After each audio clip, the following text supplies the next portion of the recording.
মাঝ রাস্তায় এসে হঠাৎ করেই অটোটা নষ্ট হয়ে গেল। এত জোরে একটা বিকট শব্দ হয়ে টায়ারটা ব্লাস্ট হলো, আমি তো রীতিমতো সেই পরিমাণে ভয় পেয়ে গিয়েছিলাম। এই যে দেখুন, এখন রাস্তার মাঝখানে দাঁড়িয়ে আছি। যখনই আমার তাড়া থাকে তখনই এরকম কিছু না কিছু হবে। সো ফাইনালি বাসায় আসার পর রেস্ট টেস্ট নেওয়ার পরে বাকি সব কাজ শেষ করে এখন আমি আমার ব্যাগ গোছাবো। আর এই যে দেখুন, এখন বাজে 11টা, এটা কিন্তু রাতের সময়। সো কালকে সকালে আমার ট্রেন, এখন পর্যন্ত কিচ্ছু গোছগাছ করা হয়নি। কোথায় যাব সেটা আপনাদেরকে কালকেই বলবো। আমার ট্রেন সকাল 11:30টায়। ঘুম থেকে উঠতে উঠতে অনেক দেরি হয়ে গেছে। এখন জাস্ট তাড়াতাড়ি নাস্তা করে রেডি হয়ে পড়ব, আর আপনাদের সাথে দেখা হবে স্টেশনে। তো এই যে দেখুন, স্টেশনে চলে এসেছি। আর খুব সুন্দর রোদ উঠেছে আজকে।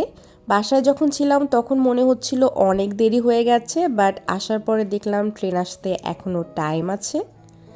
সো ফাইনালি ট্রেনে উঠে পড়েছি। আর এই যে আমি একদম মাঝখানের সিটটাতে বসেছি। সো আমি না অনেক দিন ধরে দেখে শুনে এই সিটের টিকিটটা করেছি। একদম মাঝখানে সামনে টেবিল থাকে। এই সিটটার সুবিধা হলো অনেক বেশি জায়গা থাকে, ব্যাগ ট্যাগ নিয়ে কোনো ঝামেলা হয় না আর কি। ট্রেন জার্নি আমার কাছে সব সময় অনেক বেশি ভালো লাগে। এই যে জানালার পাশে বসে বাইরের সুন্দর সুন্দর ভিউ দেখতে দেখতে যাওয়া যায়। আর ট্রেন জার্নির আরেকটা মজার বিষয় মজার মজার খাবার পাওয়া যায় ট্রেনে। মানে ট্রেনের জার্নি কখনোই বোরিং হয় না, একটু পর পর এত এত খাবার আসে। সেগুলো খেতে খেতে আর বাইরের সুন্দর ভিউ দেখতে দেখতে কখন যে সময় পার হয়ে যায় আমি তো টেরই পাই না। আমি না ইউনিভার্সিটিতে ভর্তি হওয়ার আগে সব সময় এইটাই ভাবতাম, আমার যেন এমন কোনো ইউনিভার্সিটিতে চান্স হয় যেটা আমার বাসা থেকে অনেক দূরে হবে, আর আমি একদম ট্রেনে করে যাব আসব। এই যে দেখুন, একদম কথা বলতে বলতে কখন সেতুতে পৌঁছে গেছি টেরই পাইনি। আর বেশিক্ষণ লাগবে না, কিছুক্ষণের মধ্যেই আমি পৌঁছে যাব। তো আপনাদেরকে তো এতক্ষণও বলা হয়নি আমি কোথায় যাচ্ছি। সো আমি যাচ্ছি আমার ক্যাম্পাসে। আমার ক্যাম্পাসে কিছু ডকুমেন্টস রিলেটেড কাজ আছে, তার জন্যই যাওয়া। সো আমি ট্রেন থেকে নেমে রিকশায় উঠে পড়লাম। প্রায় 1 বছর পরে বান্ধবীদের সাথে দেখা, সবাই মিলে একসাথে হয়ে কি পরিমাণে যে ভালো লাগছে বলার মতো না। তো আমরা সবাই একসাথে ক্যাম্পাসে একটু ঘুরে বেড়াচ্ছি আর কি। প্রথমে একটু ভাজা পোড়া, তারপরে কফি খেলাম, আর এখন রাতের ক্যাম্পাসে আমরা সবাই মিলে আড্ডা দিচ্ছি।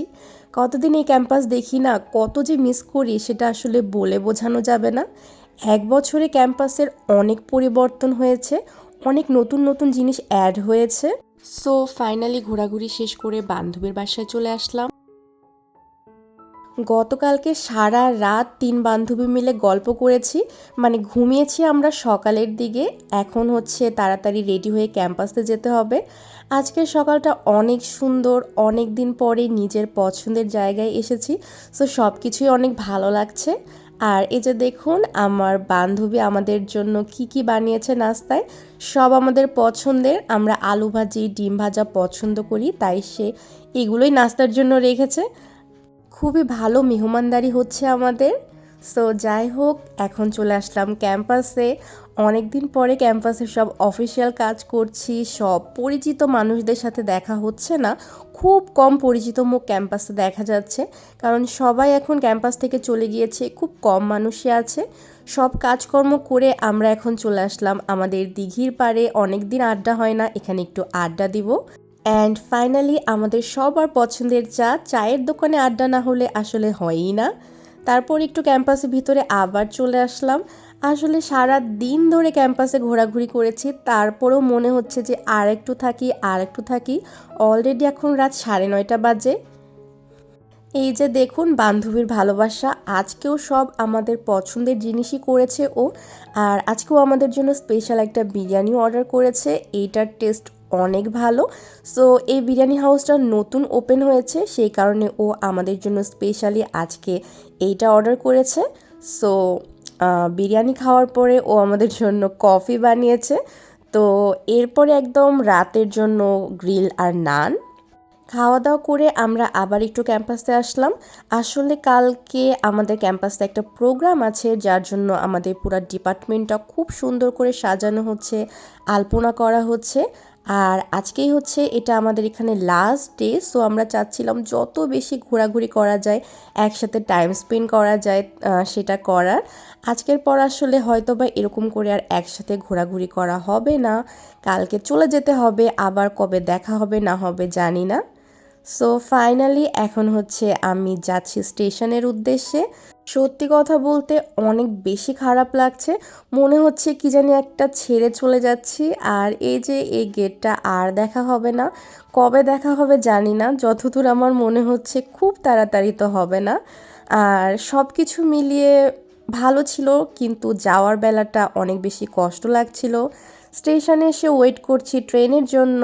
এই ট্রেনটা দেখে ভেবেছিলাম হয়তো বা আমার ট্রেন, বাট আমার ট্রেন এখনও আসেনি, টাইম আছে।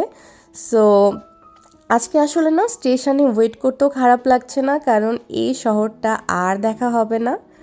সো ফাইনালি আমার ট্রেন চলে এসেছে। আর স্টেশন ছেড়ে যখন ট্রেনটা যাচ্ছিল, আমার কি পরিমাণে যে খারাপ লাগছিল আমি বলে বোঝাতে পারবো না। সো আসলে জীবনের মানেটাই এরকম, নতুন কিছু পাওয়ার জন্য পুরাতন কিছুকে ছেড়ে চলে যেতে হয়। সো এই শহরের সাথে আবার হয়তো বা দেখা হবে কোনো একদিন, কোনো এক সময়। এখন সামনে এগিয়ে যেতে হবে। সো আবার একটু খাওয়া দাওয়া করতে করতে জার্নি শুরু করলাম।